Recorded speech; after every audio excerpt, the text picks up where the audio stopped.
of systematic review to give this presentation to this audience. Ivan, the floor is yours. Thank you so much for the kind introduction, Dr. Bongomin. I'm still having trouble with internet. Recording in progress. Okay.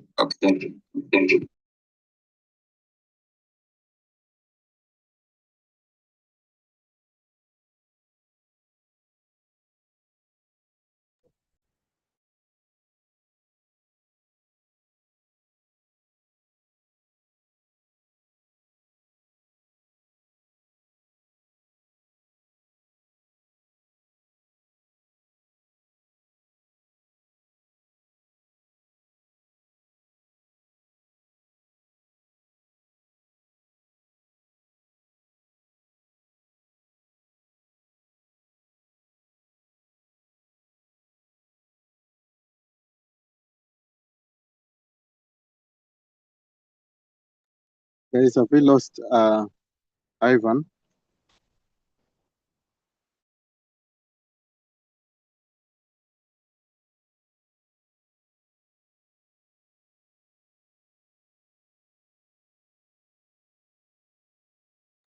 Looks like he's still on the call. Ivan, do you want to share your slide with me? And then you just, I can change the slides for you. If that would make it better.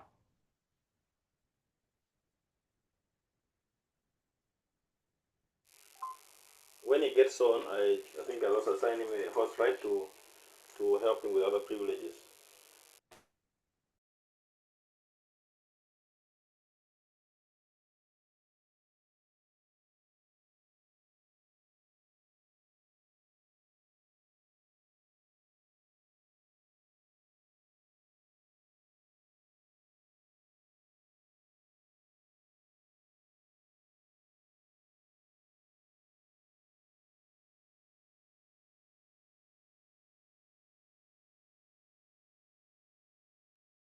Dr. Bongomin, I think I've shared with you. I don't know if you can hear me now. Yes, we can hear you. Did you send me the slide? It's coming through. Okay.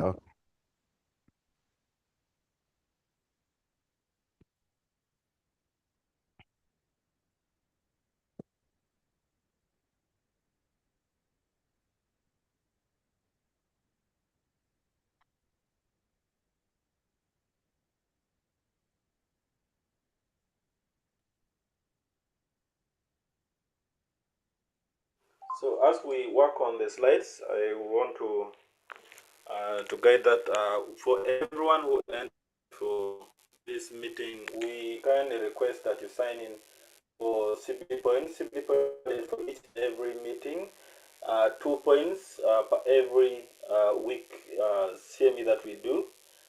So please make sure you register. You need 48. So please register yourselves. The link will be shared in a few minutes.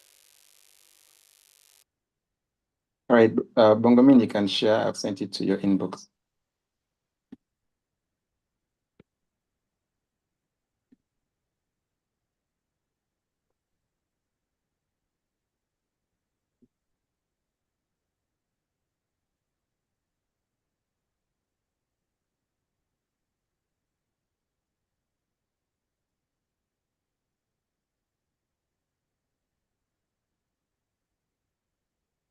Okay, I've got it.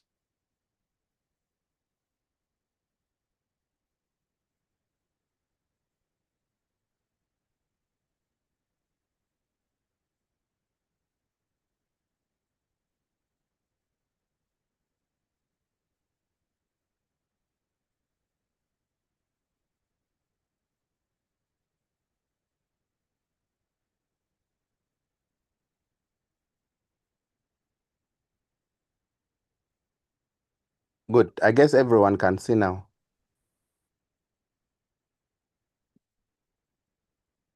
All right. Okay. Thank you so much once again, U.M.A Acholi branch, all the teachers and friends who are in the call. I thank you for the kind introduction, Dr. Bongomin. We always have a long history with our mentors. And this has been probably now coming to 5 years with Dr. Bongomin.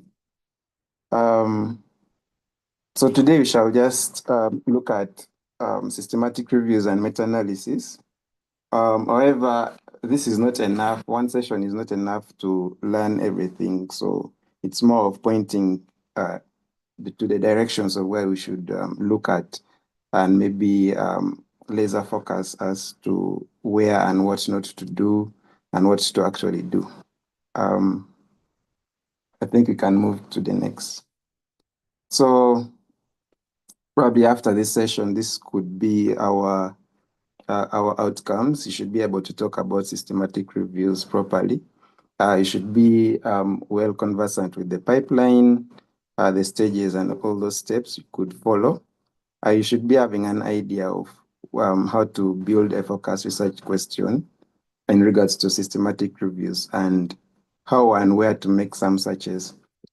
Then every systematic review that continues to have a meta-analysis is usually communicated through forest plots and panel plots. So we shall look into the basics of those. And then systematic reviews as layers of internal assessment or appraisals. So we shall look at that. But what is most important is we should be able to judge reviews or systematic reviews beyond the label that is given to it. So let's look at this scenario that could be solvable by a systematic review. On a word round on one Monday morning, you have a 68-year-old male with severe community-acquired pneumonia. So this intern says he will start adjunctive corticosteroids with the normal antibiotics that they're using, and he's so confident on this one recent trial that was done and that showed reduced mortality. But the consultant rings him probably and tries to follow up on this same patient, and consultant knows null trials before. So null trials are those trials that show no benefit in terms of the intervention, the effects of the intervention in both the control and interventional groups.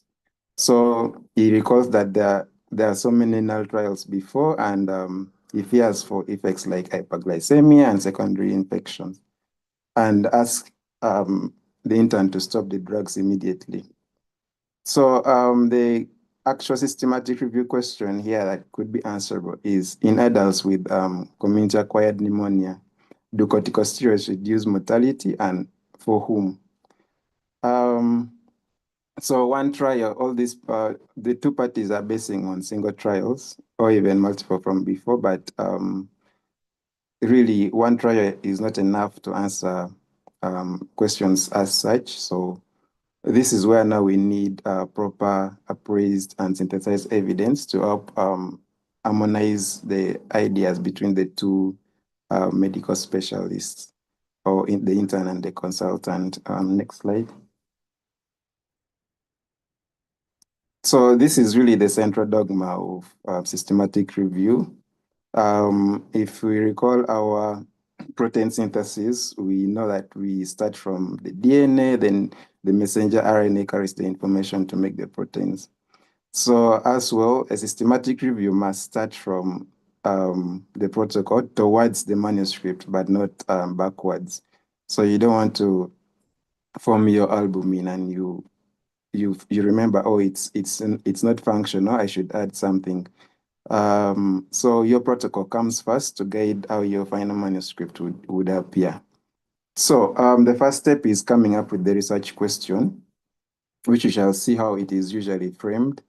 And then after that, you fix your protocol. So the protocol has all the steps. We shall look into details, but it usually fixes the methods and the questions so that you follow a strict profile or route to reach your final results or whatever you're looking for. Then when you have your protocol and it's registered, you look for the available literature from multiple databases. Once you retrieve those things, you usually screen and find the final set of papers that you want to synthesize. So it can range from 0 if it's an empty review to any reasonable number. Then you extract the information that you want. Do you want outcomes? You want prevalences and percentages? You want diagnostic tools used, etc. That's what you usually do in the extraction step. And then after that, this is now where you look deeper into the quality of the papers that you've picked by assessing the risk of bias. So studies usually have systematic bias in almost every step. Then after that, once you have assessed risk of bias, you synthesize, like make your information make sense. There you can include your meta-analysis and also the narrative synthesis. So the meta-analysis, as we shall look later, it's more of the quantitative bit, talking about figures and pooled estimates. Then you have to be certain of the evidence that you have got. So you look at the outcomes, how much confidence can we have in the results that you have got? There are tools that are used for that. Then you can do your reporting and disseminate in journals. But what is very important is you plan and register before your search. So it's recommended to have your protocol before doing the search. Next. So some of these are maybe a number of terms that you can always come across, and you have to make a very clear difference between them. So generally, these are all literature reviews, but you will find that there are many types, and people do many kinds of reviews depending on their goal. So a narrative literature review, so you'll find that they can call it a narrative review, systematic review, or they can expand it and say systematic literature review, narrative literature review. So a narrative review is more of an expert overview. You are expected not to know much at the beginning, but at the end of your review, you have to be an expert in whatever you're trying to communicate. So it's more of looking for available literature. It doesn't follow a very strict methodological rule. So you'll see in comparison to systematic review, where you need a protocol that is very systematically written and strict to whatever you're looking for. So narrative reviews are also bias to prone, are prone to bias, and it's not as extensive for evidence such as systematic reviews. So the opposite of that would be systematic reviews. And then you look at Cochrane reviews, which is highly specific for health interventions. They have their own library of studies that you can look out for, and they have their own handbook for Cochrane reviews. Meta-analysis, like I've stated, is not the quantitative pooling of the studies. And then I think Dr. Loom talked about the scoping review, where you look for evidence gaps and how literature has been covered. And then rapid review. Umbrella review is a review of systematic reviews, then guidelines also reviews. So every meta-analysis sits inside a systematic review, but you can't report a meta-analysis without reporting a systematic review. Yeah. So this is the hierarchy of evidence. Some people call it the pyramid of evidence, but it looks like a triangle depending. So there are scientific and non-scientific evidence. So things like YouTube videos, your personal opinions and gut feelings are not scientific evidence. But you can see that meta-analysis and systematic reviews are at the top, and expert opinions from maybe even consultants just at the bottom of the hierarchy of evidence. So you'll always come across this kind of pyramid that puts meta-analysis and systematic reviews at the top. But there are always caveats to that. Next slide. So being on top doesn't mean your rank at the top really doesn't mean that you're very reliable. So systematic reviews really depends on the quality of the individual studies that have been pulled.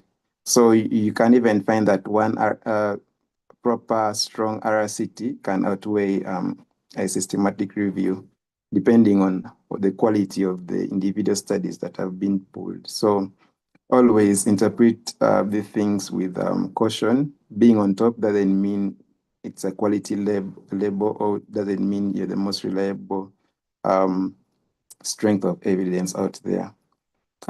So John Lonidis, with his colleagues, I think in 2016, looked at systematic reviews between 1994 and I think 2015, and found a very big explosion of the numbers of reviews that are being churned out by researchers. And he realized that there's really a lot of redundancy.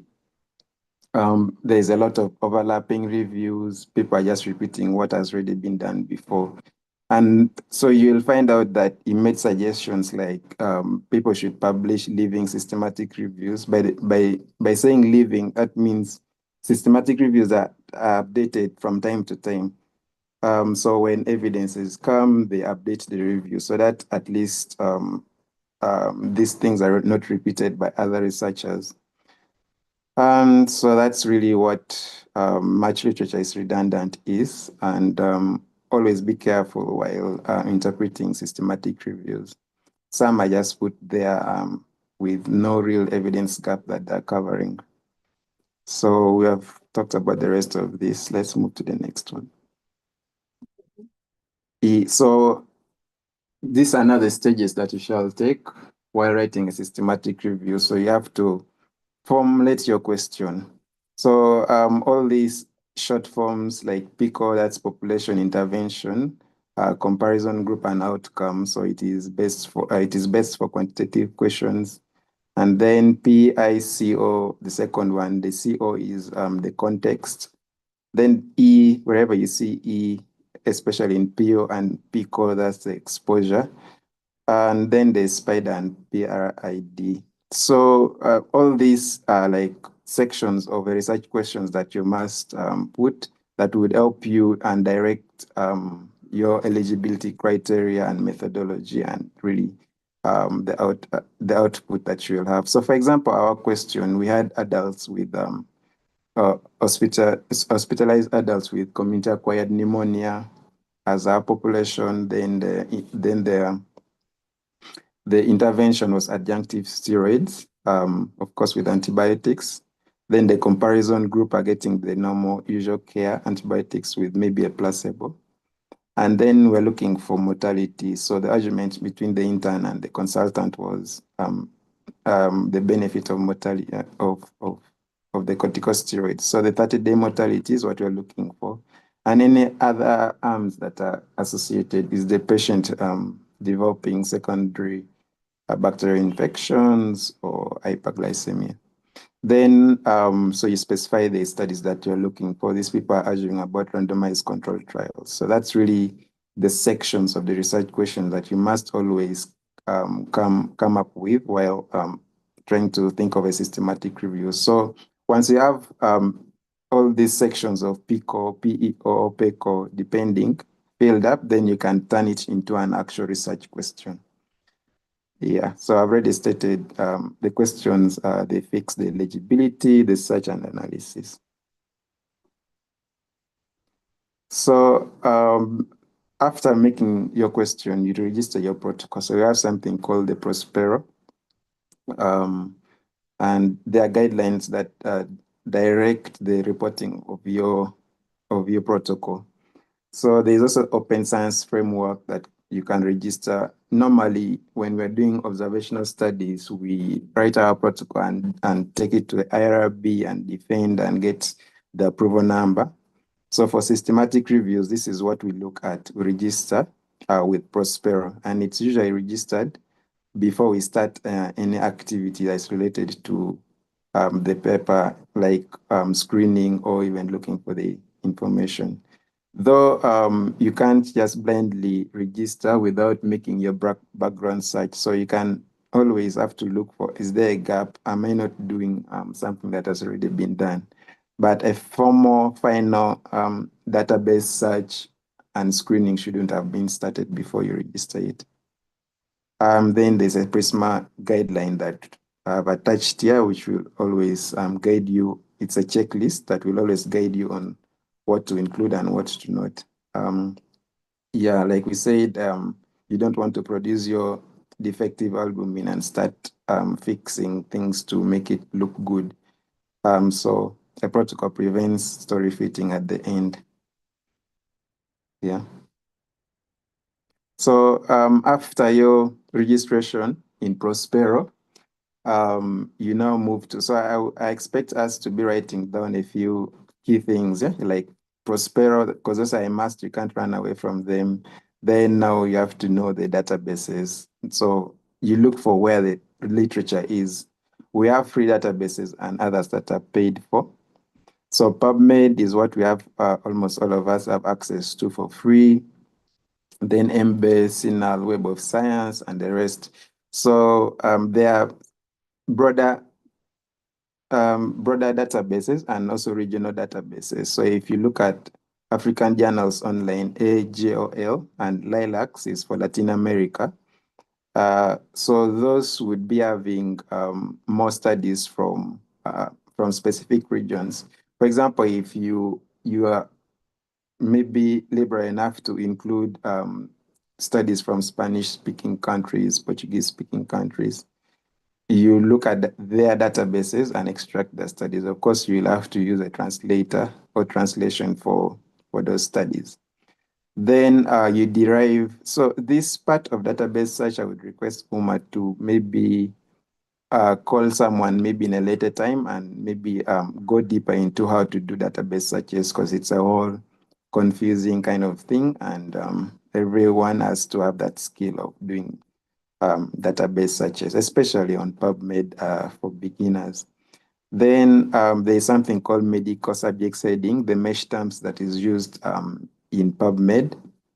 So mesh terms are like, I would say keywords in quote, but they're tagged with other related words, so that when you search a database, you don't retrieve only papers that have that particular word. So if a paper has corticosteroid, it can, if I use a mesh term, it can pull out studies that have, maybe they don't use corticosteroid, but maybe they just use steroids, or individual names, maybe prednisolone and the related steroids. So that's the essence of mesh terms. But otherwise, any other word is a free text or keyword that is not tagged to related terms. So they are what we call Boolean terms that are or and. There is also not, but when you're writing your concept, you just know that you should use or when you're connecting similar concepts, and then when you're connecting different concepts, use and. What I mean by concept is, for this such example we have put, community-acquired pneumonia is a different concept from corticosteroid, and which is also a different concept from randomized or randomized controlled trial or RCT. So when I'm connecting corticosteroid and dexamethasone or prednisolone, I connect with or. But when I'm connecting community-acquired pneumonia and corticosteroids, I use and. That's the essence of that. And then always don't forget to look at gray literature and registrars. So, for example, Makere has repositories for graduate researchers, so you can look at that and not miss out gray literature. Yeah, next. All right, so once you're done with that, you have to now use softwares that would help you screen the studies that you have got. So the most used is Covidence, and there's also Ryan software. So all these things are paid for, though Ryan has a free package that limits maybe in terms of the amount of studies that you upload. But there's also Covidence, quite expensive, but you can use that for the screening. So these tools, they help you in every step of screening and collaboration with the or the reviewers. So they expect two reviewers to do, and then there's always, of course, conflict between the two reviewers. Maybe I've chosen include and my counterpart has chosen exclude. So how do you resolve that? Usually it's discussion, and then we make a final decision, or there's a third reviewer, usually a senior, who understands the topic more and makes a decision. So there's something called Cohen's kappa, where you estimate the agreement between the two. Confidence itself gives you. So if you have maybe inter-rater agreement of it's measured up to 1. So if I have something like 0.4, it's always advisable to discontinue the work and rediscuss. Probably the questions were not well put, or the reviewers have not understood what they're looking for. But 0.8 and above is acceptable. Write down and note every step of exclusion. The good thing is confidence prompts you if you want to exclude at the stage of full text, it always prompts you to give a reason for exclusion. So this flow diagram I've put today, right? It's from our recent paper, and it's always produced by Confidence itself. So you don't have to bother, but then you can edit it accordingly. Yeah, and next. So after that, it's extraction. So most of us have really extracted information from papers, from registers, from books, all that. So this is just what you want to pick from the paper. An example tool I've given here is looking for study. So that's first author and year, then the design, city, double-blinded, and then the setting, ICU, severe CAP, then the number. So out of 584, 293 are in the interventional group and 291 in the control group. Then intervention, what were they giving them? The probably hydrocortisone, 200 milligrams. Then the outcome, 28-day mortality. It can be death and or survival, something like that. Then the effect measures that are used. So you have heard of risk ratios, odds ratios, etc. So really, that's really what you go and look for. And these tools are usually prepared by the research team beforehand, so that they can't do the fixing after. Yeah, if there is missing info, do reach out to the individual authors or the corresponding author for papers. Usually they put their info there, and you get more info from missing data. Next.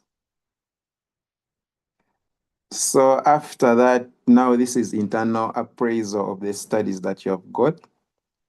There are different tools that are customized and they ask different questions. Yeah, so for example, RCTs, which are randomized controlled trials, they use what they call Cochrane risk of bias too. I've attached them, but just know it's easy to find all these risk of bias tools. You can just go to Google and ask, list down the risk of bias tools that are used in systematic reviews. It will give you all of them. Then you start looking for the information that each of them captures. So for example, non-randomized control trials, non-randomized studies like observational studies, cohort studies, case controls, they use what they call Robbins I. Then there's also Newcastle Tower scale and things like that. So this is not a quality score. You can't only base on risk of bias to make a judgment. Usually it is advisable for two people to do this and then they reconcile, yeah, for quality checks. Next. So this is just a bit of it. So when you're doing internal appraisal of the studies, there are at least 3 things that you must do to inform anyone who is going to use your study, maybe for policy, maybe for related things like clinical decisions, to actually put a lot confidence, or the level of confidence that they can put on your studies to be assess. So individual studies that you have pulled, those maybe 10, 20 studies that you have pulled, you always have to check for bias. So systematic bias can be in methodology, maybe even in the reporting. Like we already stated, risk of bias to Robbins I for interventional studies, for non-randomized studies, and Newcastle Tower scale. Then there's something called grade evidence of certainty of evidence. We shall look at it later. So really, this is just to give us how much confidence can we have in the outcomes that have been reported. Then there's an internal appraisal. So after you doing your work, you have to appraise your own work before you submit, which is the methodological rigor of your systematic review. The other ones looks at the studies you have got, but this AMSTA 2, it looks at your own paper, how your reporting is, your methodology of your reporting. Yeah, so this should be, so I've noted here that if a study is conducted well, really doesn't mean that's how much certainty we should attach to the outcome, and also doesn't add up to the rigor. So you have to apply all these while doing your work, and reviewers need you to report them, otherwise they'll ask you to. Next. So this is now the meta-analysis step. So we should know that not all systematic reviews really need a meta-analysis. And when you're not sure, please stop at the level of narrative synthesis until you are sure enough to continue with the meta-analysis. So pull all the studies if they are comparable. So you can't pull adult and children studies, and there is really a big difference in population, that whatever pool estimate that you're having may be really, really biased. There can also be a difference in interventions. Probably one study is looking at hearing loss and their cutoff is different from that of WHO. And then the other study, they maybe came up with their own cutoffs for hearing loss. So those two things introduce systematic bias and really makes it difficult to pull the studies. There can also be the difference in outcome, comparison groups, and maybe study designs. Yeah, so you should always look into those. Sometimes you'll face a reviewer that will ask you to do a meta-analysis. So if you don't understand, of course, when you run things in R, it will give you a graph and then you just publish, but does it really make sense? Does it communicate the right things? So what you do if you're not doing a meta-analysis, refer to synthesis without meta-analysis, which is the SWIM, so that it guides your reporting. Yeah. So this is just to help us read forest plots. Forest plots are it's how you represent your meta-analysis really visually. So when you see these boxes, the blue boxes, all of those are studies. And then the size of those boxes, those are the weights. So it's usually the effect measures or sample size depending. Then the line that you're seeing crossing with them, the line that is crossing through the boxes or the rectangles, those are the 95% confidence interval. Then you'll see the diamond that is down, its tips, it's its own 95% confidence interval. So the diamond is the overall pooled estimates from all these studies. So you can pull, I think that is clarified in another slide, but you can pull the risk ratios, the prevalence, you can pull mean difference and all those. So the vertical line is the line of no effect. So when you see a study that is crossing the vertical line, that means the study really ranges from favoring. So the left side favors the intervention, for our case, corticosteroids, and then the right side favors the control. Those are patients that are not receiving corticosteroids. So for this case, the diamond is on the left, on the side that is favoring corticosteroid. That diamond is the one that Prof is trying to point out to. So at this point, we would think probably the intern is right that corticosteroid is giving good benefits to the patients.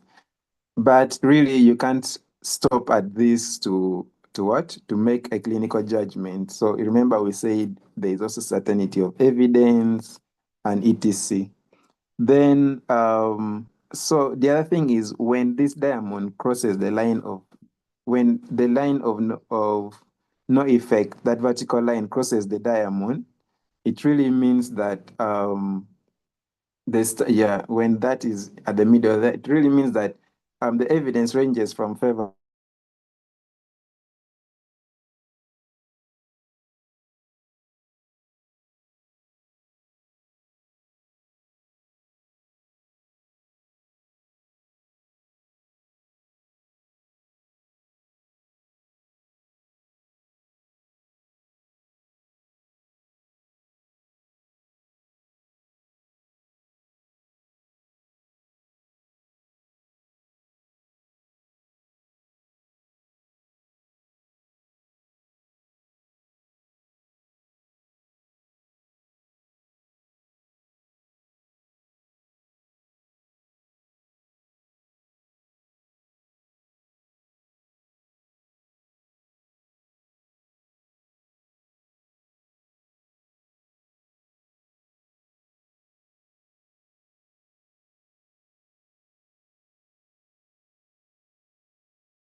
Hello. Back, I I don't know think if I've a bit, yeah. you can hear me. Yes, we can now hear. Okay, there's still issues with the internet on my side. So let's go to the next slide.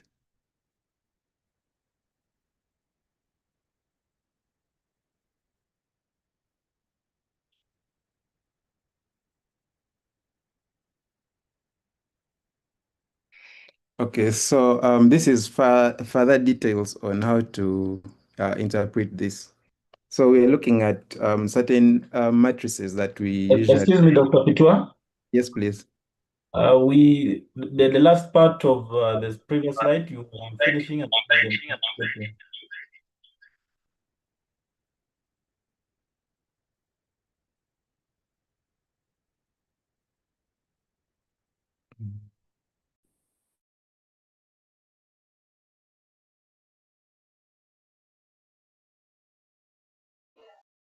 Hello.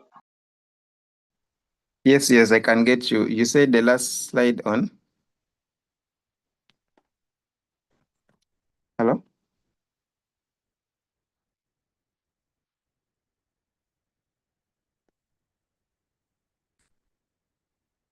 Doctor? We were not getting you well. Yes, we were not getting you on the last message you gave on the diamond on this slide.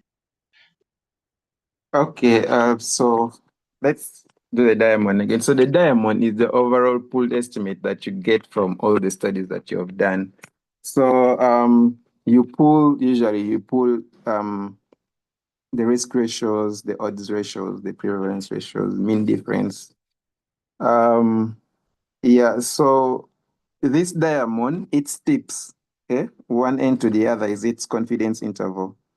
So, and then depending on which side it is, it can be on the left side of that dotted vertical line or on the right side.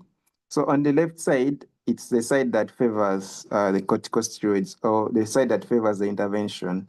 And then on the right side, it's the side that favors what? The control group or the comparison group. And then, yeah, so when this is in the middle, like when it's cut through by the vertical line, that means really the evidence is cutting across. At some point, it favors the intervention, favors the favors the intervention group, and then at some point it favors the outcome group. So, and that doesn't mean you should, if you get your diamond being crossed by the vertical line, that doesn't mean you should stop there. It can also be informative. So there are various ways that we shall look for on how to handle such issues in the upcoming slides. So this is trying to explain the key terms that you will come across while making your forest plots for interpretation. So you'll have what they call Q tests. So all these are like test statistics. So this Q test shows you the difference between the difference beyond chance, if this really occurs randomly or not. And then there's something also called tau, which looks at the variance, the difference in variations, like variance. And then the most used is the I-square variability that is derived from heterogeneity. So heterogeneity is really how different the studies are. So there can be difference in terms of population, in terms of outcome, etc. So there is really no specific threshold for the heterogeneity. So it's not like if you get 25 or 98, you shouldn't report one or report the other. There are really very many key aspects on what to look to and how to actually deal with heterogeneity, because this can be contributed by individual studies that maybe if you exclude or subgroup them, you can actually find the heterogeneity being fixed. So what we should always learn to do is report the prediction interval when you have a very high heterogeneity. So for example, 75 and above, from the scale that Huggins gave us, you'll find that he stated that 75 and above is really high heterogeneity. So what we are always familiar with is confidence interval that really just tells us the precision of the risk of the estimates that we are looking at by this specific study. But there is what we call prediction interval that helps us predict what the values might actually be in a general population or other populations. Helps us really to generalize our findings and tells us maybe in future studies the patients may or may not have this outcome, or they can be protected from a particular outcome. So when you look at the two graphs, the left-hand side one, the diamond is really not cut by the line of no effect, but in the right diagram, it is cut through. Why? Because there is really possibility of very issues of heterogeneity. For this case, it's 82, but the other one is 12%. So you can see how these things play about. Yeah, so one big caution, studies report different things. They report odds ratio, risk ratios, mean difference, and all those things, but you can't pull an odds ratio study with a risk ratio studies. So because remember from the previous presentation with Dr. Loom, he told you when events are occurring more than 10%, really odds ratios overestimate the effect. So you have to use what they call the risk ratios. So for this case, if you're trying to pull studies together and one study has odds ratio and the other one has risk ratio, it's advisable to convert to one, especially to risk ratios. So how do you convert? Good practice, all of us, we usually report our tables with counts and for per group. So you can go back to those counts. You don't really need to go to the individual corresponding authors to get raw data and reanalyze. But you can go to those tables and actually calculate from those counts that they've given you, you calculate the risk ratios. Also, there are formulas to just convert odds ratios to risk ratios. Yeah, but all in all, you must standardize. You can't pull odds ratios with risk ratios. Then we have something called random effects. So that's really for modeling studies. Of course, this is modeling when you're doing your meta-analysis. So to get your overall pooled estimate, you either use fixed effects or random effects. So it's advisable to use random effects, which is more liberal. So for example, fixed effects, it can look, let's say we're talking at now for this case, hydrocortisone. So patients may receive 120 milligrams, others 100, others 80, or even more. So fixed effects will really look at only those drugs, those doses, but random effects would be more liberal and a bit generalize the outcome that you're looking for, which would help us interpret this across multiple studies. And then, yeah, I've already talked about I squared not being having a specific threshold. I think, yeah. Let's look at panel plots. Oh, okay. So this is how you deal with issues of high heterogeneity. Heterogeneity, like I said, can be contributed by individual studies that are varying with maybe population, outcomes, methods, and stuff like that. So what you do, you can do a subgroup analysis. For example, if you have a global systematic review, you have studies from Africa, Asia, Europe, Latin America, and then you're having issues with heterogeneity. It's very possible that probably studies maybe in one place, geographically, maybe in Africa, is contributing to the overall difference in what? In these studies that you're pulling. So why not do a subgroup analysis and see how this changes? So subgroup analysis is not done while you're doing it's not decided which subgroup to do is not decided while you're doing the analysis. It's really decided at the time of protocol.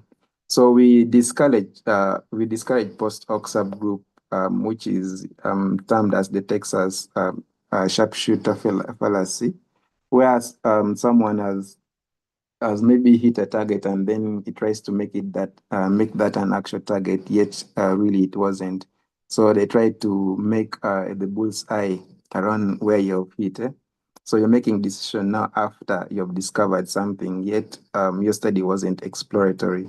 Really the protocol should pre-specify what subgroups you will look for before proceeding. Otherwise, it will cause a deviation in whatever you want to report.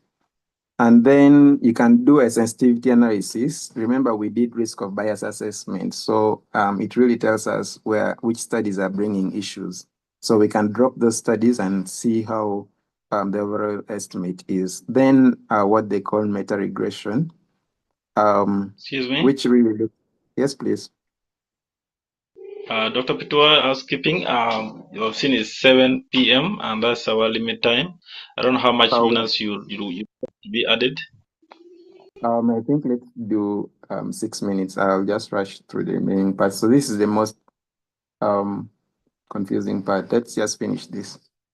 So there's also Let's give one you. out. Okay. Thank you. So let's move to the next. So I've already explained most of this, and you can always refer to them. Dr. Bongomi. So this is publication bias. Really, just have to know what you need to know about this is a funnel plot and looks at the symmetry. Sometimes small studies are not published. Sometimes there are issues with the sample sizes and also reporting bias. Some studies that have negative results, people tend not to report them and report those with positive results. So really there would be gaps in the kind of literature you have reported, and final plot asymmetry is one way of looking for that. But you don't do that for study counts less than 10. So you have to have really studies that are 10 or more to benefit from the magic that funnel plots does. Otherwise, there's something called Eggers regression or Eggers test that would give you figures and p-values that would help you know that there's publication bias. So yeah, this is really that's the summary of this, and you should always find this in Okay, thank you so much. So great certainty of evidence, usually you look at how much confidence can we put on an outcome that you have got. So the certainty drives the recommendation. So you've always seen TB guidelines saying moderate certainty of evidence. So what is a recommendation? We give conditional recommendation or not. So it is rated from high to very low or vice versa. And RCTs, which have initially have very low a risk of bias in terms of randomization are rated high, and those observational studies are rated low. Then there are things that make them upgrade or downgrade. So you look at the risk of bias, inconsistencies, indirectness, indirectedness, and publication bias, and all those things to really help you push which study to which direction. So it looks at outcomes only. So if you have an outcome of mortality, an outcome of morbidity, you can use risk of bias, certainty, great certainty, to really give you an overall statement. Do you have high certainty? Do you have low certainty? So this is really where you have your confidence in saying, okay, I think this intervention should work. This corticosteroids should work for these patients or not. Yeah. Then the rest is really reporting. What do you put? And you should always take caution. Complete reporting is really not high quality, and vice versa. So you always have to follow the checklist, the Prisma checklist, and use the right Prisma extension. So every writing systematic review you usually have extensions, and many more extensions are being made, over 20 extensions. So you find Prisma SR, Prisma P. So you look into those extensions and look for which one fits the kind of reporting you're trying to do. And every step should be recorded. Really, these are things that we already talked about in the presentation. We highlighted all this: narrow search, post-hoc subgroup, certainty never graded, overreading I-squared, risk of bias is skipped. So really, you don't skip all those red flags that we have talked about in the slides. Otherwise, you will report wrong things. So so when these two medics sit together and talk about doing a systematic review and finding out the outcome, they can really agree. So there are so many bases of clinical judgment or clinical decisions that can be made from systematic reviews, and this, I think, was a very good example. Next. All right, so I think that is really it. We really just looked at bits and bytes for this thing, but we can always look at available literature, guidelines, checklists to improve. And of course, the most important thing about systematic reviews is collaboration. So you always find someone who knows how to do which step, and you can polish everything. I think I'll welcome questions at this point. Thank you so much.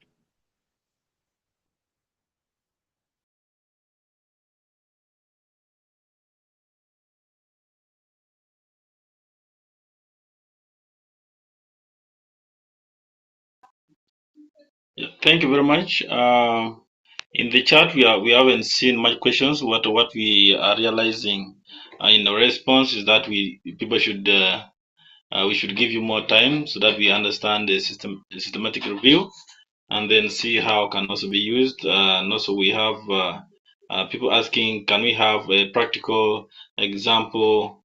I think that also calls for more time, and how the process of analysis, they want it to be practical, and others are appreciating. So at this moment, I think we call Professor Dr. Bongo Min Felix to see how he can wrap up, and probably promise us if they can still have time for us next Saturday, so that we can expand, because really roughly 50 minutes is not adequate for systematic review, and such a good outcome in research. You need time for it. Please, Dr. Bongo Min. Yes, thank you so much. First of all, thank you, Ivan, for the wonderful presentation. Exactly what Ivan has presented is exactly what we go through every time we are doing a systematic review. First thing is what is the PICO, what is the PAO, what like all the relevant research questions you are looking at. Then usually Ivan can run the search by himself, but sometimes we involve the medical librarian. We get all these outputs from PubMed, Cochrane Review, database of systematic reviews, Google Scholar, African Journal Online, and so on and so forth. We get all these either in RIS file, we submit them to Mendeley or EndNote, we deduplicate. After that, we migrate them to Ryan, Covidence, and stuff. 2 or 3 reviewers, we are reviewing, screening for all duplicates, meeting eligibility criteria, and all that. And before that, we would have registered it on Prospero. And then after running through all the searches, we draw the Prisma flow diagram, draw our table 1, which summarizes the characteristics of all the studies that have included, run through ROB2, run through Robin 1, run through all Ottawa, Newcastle, Ottawa, run through GREAT, produce forest plot, produce all these funnel plots, do post hoc analysis, do meta regression. Like literally, what he has gone through is what we do as far as systematic reviews, with or without meta-analysis, or even scoping reviews, or even meta synthesis for qualitative studies are concerned. So it is something that we do in real life, and sometimes it is also difficult to show it live. Ivan would agree with me, like over a presentation, because these are step by step things. We can organize a session, for example, maybe how to register a protocol or a systematic review on Prospero. Then we can open a Prospero account, then see what are the relevant components you add on Prospero. So that would do, and then we can show you maybe using again real life data, like how do we screen on Covidence, how do we screen on Ryan, and so on and so forth, and then the whole bits of data extraction and so forth. So systematic reviews, meta-analysis really needs a bit of energy. It is so simple to do. And then, at some point, maybe, we can also say, how do you use AI? How do you use ChatGPT? How do you use Claude? How do you use Claude? How do you do DeepSeek? Like to extract data from all the eligible studies that you have got through the literature search, or you have already screened them through Covidence, and then you throw them into AI again, and then maybe you sort out some 30% and see if AI has done the job. So, and all that, I mean, and also how do you use AI to create for you code, maybe in ARA, to do the meta-analysis, to do for you the forest plot, to do for you the funnel plot, yeah? So all those are possibilities that we could go through as well. I think we will have a back end discussion with Ivan and other parts of the team, and then we'll see which of the practical aspects we can demonstrate to the colleagues who have joined us from U.M.A, but also from across the world. I know Dr. Jones, Monica, is there. She's from Ghana, and she has come with all our crew as well from Ghana. So it's a huge, big house. Thank you.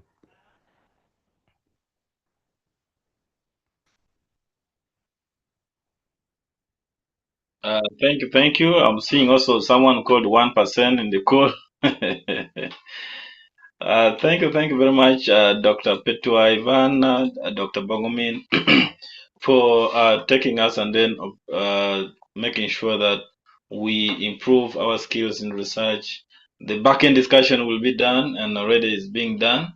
We will be sharing the topic that will be decided by the core team. That's Dr. Petua and Bongomin. And then we'll be the vessel to make sure this happens from 6 to 7 next Saturday. And be reminded every Saturday, 6 to 7, we always have our CBDs. So please tune in our accounts, in my account, or on the any account online WhatsApp. You will be seeing these posts of all our discussions, so that you don't miss any. In case you're wondering where to meet and have your CBDs. Thank you again for attending. Thank you, Dr. Riba, the chair, for making this collaboration work, and I declare this. Betua, I'm seeing you have answered someone online. Could you use the speaker to answer? A student wants to start doing meta-analysis and systemic review and meta-analysis. You said yes. Expand, please. Then we close. Okay, thank you so much. So me, I recall when I was in my biomedical years, okay, I did biomedical science before medicine. That's 2020 when I started writing my first paper on depression among medical students in Africa. So I really didn't have enough money to do a proper cross-sectional study. And I just wanted to learn how to sit and run analysis. So those days we used to use RevMan, and sometimes we would manually sort out these studies and maybe include and exclude. So I was really a biomedical science student. I think that was my year 3 of biomedical sciences that I started my first paper, my first actual writing. And then, yeah, later on, and that paper took, I think, 2 years. So the paper that Bongomin told you that came out in 2022 actually came out first before I decided to write. Actually, that should be 3 because I published it in 2024. So all this time, it's not like I was seated and maybe procrastinating the paper. I was trying to learn how to actually run a proper meta-analysis and come up with all these things. So really, it's okay for a student to just have someone who knows these things of research. You tag onto someone who knows and be teachable and proactive. So that you can actually just come and pitch to someone. I can do screening. Then it works for you. It works for you. So overall, Thank you. yes, you can do that. Thank you very much, Dr. Pitwa. Nice meeting you online, physically soon. What we want to encourage as U.M.A is, let's make ourselves better. Let's learn from each other. Let's share experience. Get one hand, just as Dr. Bowmin is doing. Get one hand, mentor, and they'll also support you in your work. This is the spirit we want. For now, thank you very much, and let's have a good night. And before going, please kindly register in the link. We want to make sure everyone achieves their 48 point to help in registering by December. That's why we are doing this every week, 52 weeks in a year, so that in case you miss one or two, when you multiply the 2 times what you have done, at least 24 times, you'll be getting your 48 points. Please have a good night.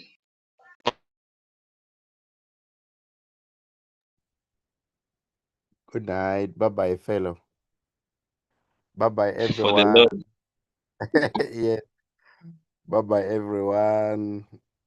Nyeko, Nanunji, Chalangat, Maurice Obol, Rita Nantale, Ivan, Hilary Ngolobe, Folan, Elichana.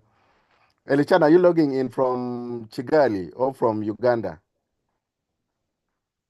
Brian Esele, Amugo, 1%, Peter Lokapel, everyone on the call. Nyero, I see you there. Dr. Minikigai, thanks. Yes, big man, Bongomin, we are there. Thank you for the session. Rwanda represented. Rwanda is represented, yes. And this is how we go back chat, and then say, please send me your contact for the next systematic review. Yes, and then of course, Tabo, Tadeo, everyone on the call, yeah. Magala, bye. Nying mane? Wamiero bero chalo wuon ya, wamiero presenting next time. So watika kwan. Yes. In the link we are having the option. Any suggestions you can probably say. I would love to present something about this. You can also suggest. I'll be on for some minutes and then close. Make sure you register. Thank you, Ladit. Wishing you a good day. Bye.